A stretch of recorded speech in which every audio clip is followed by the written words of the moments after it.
Okay ready. Hi friends, എല്ലാവർക്കും നമസ്കാരം. Entertainment കീഴിലേക്ക് എല്ലാവർക്കും സ്വാഗതം. യെസ്, എന്റർടൈൻമെന്റ് കിഴി റിയാക്ഷനാണ്. റിയാക്ഷന്റെ മുൻപ് ഹാപ്പി ഈദ് മുബാറക്. യെസ്, എല്ലാവരും ആഘോഷിക്കുക, നന്നായിട്ട് തിന്നുക.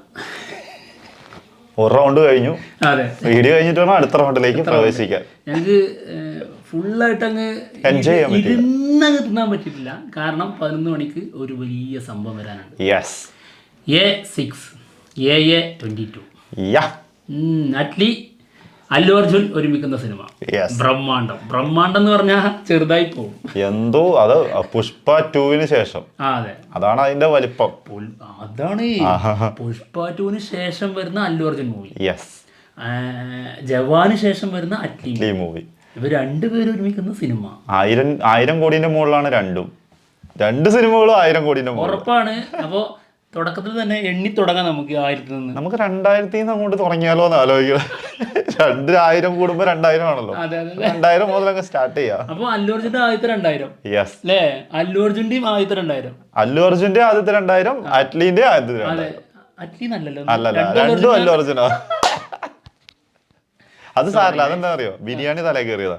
കുറച്ച് കഴിയുമ്പോ അത് ശരിയായിക്കോളും. ഒന്നുകൂടി വിശക്കട്ടെ വീഡിയോ.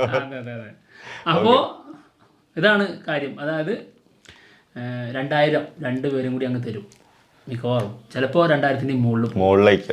എന്താണെന്ന് വരാൻ പോകുന്ന ഈദ് സ്പെഷ്യൽ എന്നുള്ളത് നമുക്ക് അറിഞ്ഞൂടാ. എന്തോ വലുത് വരാനുണ്ട്. ഇന്നലത്തെ പോസ്റ്റർ ഗംഭീരമായിരുന്നു. അതായത് ഇവരുടെ അനൗൺസ്മെന്റ് വീഡിയോ ഉണ്ടായിരുന്നില്ലേ, അതുണ്ടായിരുന്നല്ലോ ലാസ്റ്റ് ഒരു വാള്. ആ ഒരു സംഭവമാണ് ഇതിലും പോസ്റ്ററിൽ യൂസ് ചെയ്തിരിക്കുന്നത്. അപ്പോൾ ആളുടെ ഫസ്റ്റ് ലുക്ക് മേ ബി പുറത്തു വിട്ടേക്കാം അല്ലേ? സമയമായില്ലേ? ഫസ്റ്റ് ലുക്ക് ഒക്കെ വരാൻ ഇനി സമയം എടുക്കൂലേ? ഫസ്റ്റ് ലുക്കിന്റെ ഒരു കൺസെപ്റ്റ് അത് പറയാൻ പറ്റില്ല. ചിലപ്പോൾ അങ്ങനെ വല്ലതും ആണോന്ന്. എന്താണെങ്കിലും നോക്കാലോ. സമയമായി. ലിങ്ക് അയച്ചു തരാനുള്ള സമയമായി. വന്നിട്ട് നോക്കട്ടെ. നോക്ക്. ഓ, ലിങ്ക് ഇഷ്ടം പോലെ വന്നിട്ടുണ്ട്. അത് കിട്ടാതിരിക്കൂല, അതെന്തായാലും ഉറപ്പല്ലേ. അതെ, നമ്മൾ കുറച്ചൊന്ന് ലേറ്റ് ആയിട്ടാണ് ഇത് കാണുന്നത്. കാരണം ബിരിയാണി പൂർത്തിയാക്കാനുള്ള സമയം കൊടുത്തു. അപ്പം അപ്പോഴാണ് വീഡിയോന്റെ കാര്യം ഓർത്തിട്ട് അതവിടെ സ്റ്റോപ്പ് ചെയ്ത് വെച്ച് പോകുന്നത്. ലിങ്ക് കുറേ വന്ന് നടക്കുന്നുണ്ട്. ഓക്കെ, ഓപ്പൺ ആക്കി.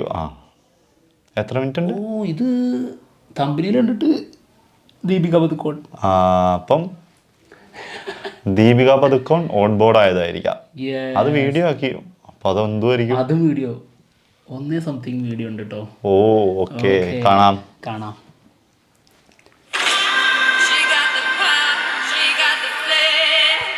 യെസ്, അതന്നെ.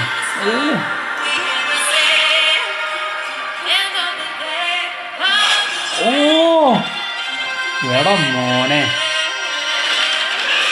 ഓ,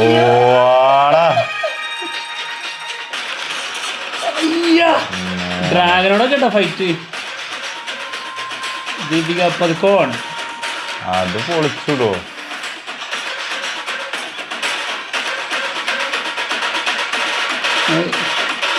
നമ്മളിത് ചെയ്യുന്നു അല്ലേ?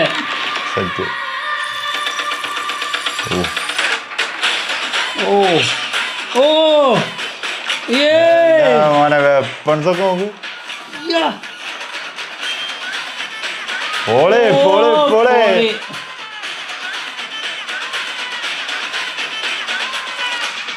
കുതിര.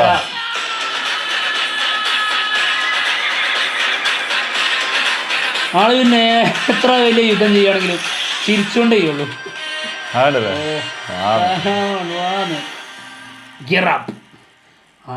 പൊളിച്ചൂട്ടോ സംഭവം.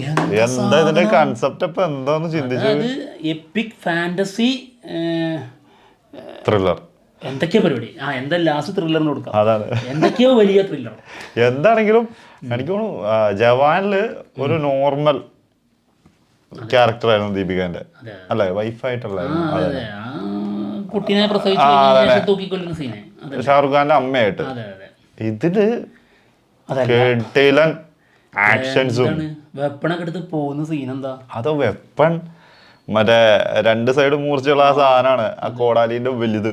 കോടാലി അതൊന്നും അതാണല്ല, അത് വേറെ ആളെ കൊണ്ട് ചെയ്യിപ്പിച്ചതിന് ശേഷം അതിന്റെ അത് പിക്ചർ രീതിയിൽ കാണിച്ച് പിന്നെ മുഖം ഇങ്ങനെ പോക്കുന്നതായിട്ടാണ് ദീപിക കൊണ്ടുവരുന്നത്. അത് കുതിരപ്പുറത്തൊക്കെ ഉണ്ടല്ലേ? അതെ, അത് പിന്നെ ആൾ തന്നെയാണ് അത് ആൾ തന്നെ ഇരിക്കുന്നത്. കുതിരപ്പുറത്തായാലും എന്ത് ഫൈറ്റ് ഭീകരമായ സീരിയസ് ആയിട്ടുള്ള അത് തലപ്പ പോകുമെന്നുള്ള അവസ്ഥയിലാണെങ്കിൽ പോലും ദീപിക കൊണ്ട് ചിരിച്ചുകൊണ്ടായിരിക്കും. അതാണ് കോൺഫിഡൻസ്. വാളെടുത്ത് ഇങ്ങനെ അതായത് ഒരു സാധനം ഉണ്ടല്ലോ, അതില്ല. അതിപ്പോ ലാസ്റ്റത്തിൽ കണ്ടു, അപ്പോഴും ചിരിയുണ്ട്. അപ്പോഴും അതെന്ത് ചെയ്യാനാടാ, ഞങ്ങളെ കുറച്ച് ആൾക്കാരുണ്ട് അങ്ങനെ എപ്പോഴും ചിരിച്ചുകൊണ്ടാണല്ലോ. പക്ഷെ ഇത് സിനിമയല്ലേ, അതായത് ഒരു കഥാപാത്രം അങ്ങനെ ചിരിച്ചുകൊണ്ട് ചെയ്യാം. അഭിനയിക്കുന്ന സമയത്തിലേക്ക് വരുമ്പോ വേറെ ക്യാരക്ടർ ആകുമ്പോഴെങ്കിലും മാറ്റിക്കൂടെ? ചേഞ്ച് കൊള്ളാം. എന്തായാലും കൊണ്ട് വിചാരിക്കാം ചിരി മാറ്റും. അറ്റ്ലി അത് മാറ്റി കൊടുത്തോളൂ. അറ്റ്ലി അല്ല, അല്ലു അർജുൻ തന്നെ മാറ്റും. അല്ല, സിനിമ പുറത്ത് വരുമ്പോ മാറിക്കോളും ചിരി. എന്നിട്ട് അവൻ ഇരുന്ന് ചിരിക്കുക, എന്നിട്ട് അവൻ പറഞ്ഞിരിക്കുക. അല്ലേ, സ്ക്രിപ്റ്റ് ഇങ്ങനെ എടുക്കുക, ഇത്ര ഭാഗം ഇതിൽ നിന്നാണ്, ഇത്ര ഭാഗം ഇതിൽ നിന്നാണ്. കൊറിയൻ പടം ഉണ്ടാവും, ഇത് കണ്ടിട്ടാണ് എനിക്ക് തോന്നുന്നത്. കൊറിയൻ പടങ്ങൾ പലതിൽ നിന്നുണ്ടാവും, ഇംഗ്ലീഷ് സിനിമകൾ ഇഷ്ടം പോലെ ഉണ്ടാവും. അത് നീ എന്തൊക്കെയാണെന്ന് പറയാം. പക്ഷെ ഇങ്ങനത്തെ അത് പ്രശ്നമില്ല, വളരെ ഗംഭീരമായിട്ട് വന്നാൽ മതി. അല്ല, ഇങ്ങനത്തെ ഈ ഇപ്പൊ കണ്ട കോസ്റ്റ്യൂം ഒക്കെ ഇട്ടില്ല, അങ്ങനത്തെ ഒരു സ്ട്രോങ് ക്യാരക്ടേഴ്സ് അല്ലെങ്കിൽ ഫാന്റസി അങ്ങനത്തെ സാധനം ചെയ്യുമ്പോ സ്റ്റോറിയിൽ വലിയ സംഭവമൊന്നുമില്ല. അവർ ചെയ്തു വെക്കുന്ന സാധനം എങ്ങനെയുണ്ടോ അതാണ് നോക്കുള്ളൂ. സത്യമായിട്ട് അത് നമ്മൾ കണ്ണടച്ച് വിശ്വസിച്ച് പറയാം, അറ്റ്ലി അത് സെറ്റാക്കും, നോ ഡൗട്ട്. അത് ജവാനിലെ തൊട്ടക്കഥ കൊണ്ട് തന്നെ അത് ഫുള്ള് കയ്യിലെടുത്ത ആളായിട്ട്. കാരണം ആ ഫസ്റ്റത്തെ ഫൈറ്റ് സീന് അത് മതി. ബാക്കി കഥ എന്തോ ആയിക്കോട്ടെ, അതല്ല ഇവിടെ തന്നെ അതിന്റെ ചെയ്തു വെക്കുന്ന വർക്കുണ്ടല്ലോ, അത് ഗംഭീരമായിരിക്കും. എന്തായാലും പുഷ്പ 2 പോലെ ആയിരിക്കില്ല, അതോടൊപ്പം 100%. അതിനേക്കാളൊക്കെ അപ്പുറത്ത് ഗംഭീരമായ, അതായത് ഇന്ത്യൻ സിനിമയല്ല നമ്മൾ ലക്ഷ്യമിടുന്നത്, ഇന്റർനാഷണൽ ഡാക്ടറല്ലേ, അതേപോലെ അത് പുഷ്പ ചെയ്ത പോലത്തെ ഇന്റർനാഷണൽ അല്ല, ചെയ്ത് കാണിച്ചു വെക്കും. ഇതൊരു ഇന്റർനാഷണൽ ഫിലിമിനുള്ള സാധനമുണ്ട് എന്ന് നമ്മളെ കൂടി തോന്നിപ്പിക്കുന്ന ഒരു സാധനമായിരിക്കും. അതായത് ഒരു ഓൺ ബോർഡ് വീഡിയോ ആണ്. അതെ, അതിനുവേണ്ടി ചെയ്തിരിക്കുന്ന കാര്യങ്ങൾ എന്തൊക്കെയാണ്? ഗംഭീരം. അതായത് സ്റ്റോറി ബോർഡ് അല്ലത്, അതിൽ നിന്ന് ആ ക്യാരക്ടർ അങ്ങ് പൊന്തി വരുന്നത്. അതെ, എന്ത് രസമായിട്ട് ചെയ്തിരിക്കുന്നത്. എന്താണെങ്കിലും ഗംഭീരമായിട്ട് ഉറക്കം വരുന്നുണ്ട്. ബിരിയാണി എന്നിട്ടാന്ന് തോന്നുന്നു. ഞാൻ വേറെ എന്തെങ്കിലും പറയുന്ന ഇത് ഞാൻ പറഞ്ഞ ഒരിക്കലും കരുതി. സത്യമായിട്ട് കണ്ണിങ്ങനെ ഒരു ആലസ്യം. അപ്പൊ ബിരിയാണി കയറിക്കണ നിന്റെ തലയിലല്ല, ഇവന്റെ തലയിലാണ്. സത്യമായിട്ട് നല്ലപോലെ തിന്നായിരുന്നു. അല്ല, നല്ലപോലെ തിന്നില്ലായിരുന്നു, ഒന്നും കൂടി തിന്നണം. അപ്പൊ ഉറക്കം വന്നാ പിന്നെ അത് സാരല്ല, ഞാൻ ഒരു 5 മിനിറ്റ് കണ്ണടച്ചിട്ട് എണീറ്റ് വരാം. തിന്നാണ്ട് പോവൂല. മാത്രല്ല ഇവിടെ ബാക്കിയുള്ളത് ഒരിക്കലും അത് പ്രതീക്ഷിക്കാൻ വേണ്ട. അല്ല, പെരുന്നാളെന്ന് ആഘോഷിക്കുന്ന ഇവനെ കണ്ടിട്ടാ. അതാണ്, ഞാനുള്ളത് കൊണ്ടാണ് ഇവനൊക്കെ നല്ല മര്യാദക്ക് ബിരിയാണി തിന്നുന്നത്. അല്ലെങ്കിൽ ഉമ്മ പറയും തൽക്കാലം കഞ്ഞിയുണ്ട് ചമ്മന്തിയുണ്ട് കഴിച്ചാൽ മതി പറയും. ഞാൻ വരുന്നോണ്ട് ബിരിയാണി കഴിച്ചു പോണു. കിട്ടണ്ടേ, അവൻ തന്നെ വരുന്നു, അവൻ തന്നെ നമുക്കില്ല, കുറച്ച് ബാക്കി വെച്ചിട്ട് പോണേടാ അത്. അപ്പൊ എന്തായാലും ബിരിയാണി പോട്ടെ, അല്ലു അർജുൻ വരട്ടെ. എന്തായാലും അങ്ങനെയാണോ പറയണ്ടത്? ശരിക്കും അങ്ങനെയല്ലോ, അല്ലു അർജുൻ പോട്ടെ, ബിരിയാണി വരട്ടെ. അതാണ് സത്യം. എന്താണെങ്കിലും ഗംഭീര സിനിമ ആവട്ടെ.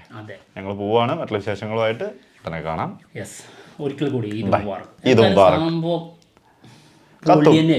നമുക്ക് എന്തായാലും ഹൈപ്പുണ്ട്, ഇത് ഭയങ്കരമായിട്ട് കാണാനുള്ളൊരു അല്ല, ഒന്നാമത് ഇങ്ങനത്തെ സിനിമകൾ കാണുന്ന ഒരു ഇൻട്രസ്റ്റും കൂടിയാണ്. അപ്പൊ അതുകൊണ്ട് തന്നെ ഇത് കാണാൻ ഇപ്പൊ വേണ്ടത് ഇങ്ങനത്തെ സിനിമാറ്റിക് എക്സ്പീരിയൻസ്, തിയേറ്ററിൽ ഇങ്ങനെ തിയേറ്റർ വാച്ച് മസ്റ്റ് ആയിട്ടുള്ള ചില സിനിമകളുടെ അതാണ് അങ്ങനെ വരണം. അതെ, അതൊരു വൈബാ. ഈ കൽക്കിയൊക്കെ പോലെ തിയേറ്റർ എക്സ്പീരിയൻസ് എന്നൊക്കെ പറഞ്ഞാൽ പീക്കായിരുന്നു. ആ ഒരു വൈബ് ഇങ്ങനെ വരണം. എന്താണെങ്കിലും നമ്മൾ അങ്ങനെ തന്നെയാണ് കരുതുന്നത്. വരട്ടെ. അപ്പൊ എന്തായാലും പോട്ടെ.